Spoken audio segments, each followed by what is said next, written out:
voici la Motorola Xoom, la première tablette développée par Motorola en partenariat avec Google. En fait, c'est cet hardware qui a été utilisé pour développer Honeycomb. Et la volonté de Motorola, c'était de lancer une tablette avec un OS optimisé pour tablette et pas avoir une expérience téléphone dans le grand écran, mais bien quelque chose qui a été revu pour tirer parti de l'écran.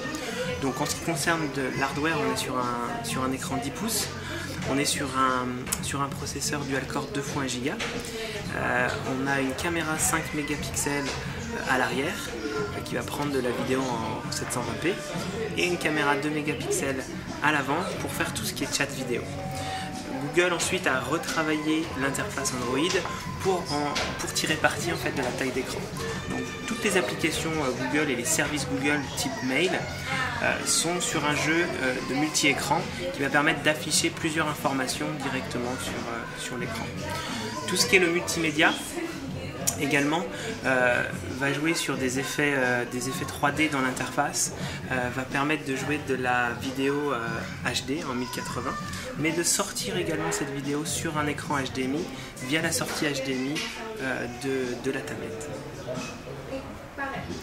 Ensuite, ce qui est important sur le dual-core, c'est la gestion du multitâche. On va pouvoir vraiment gérer plusieurs applications en même temps. Et on a une console ici qui va nous permettre de basculer d'une application à l'autre. On a vu le mail tout à l'heure, la galerie multimédia, mais on a un navigateur qui va permettre de jouer le contenu flash.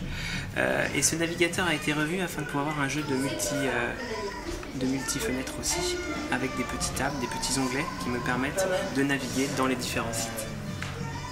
Tout l'environnement musique a également été repensé avec une interface qui tire parti de la puissance graphique en fait, de la plateforme avec le jeu des jaquettes.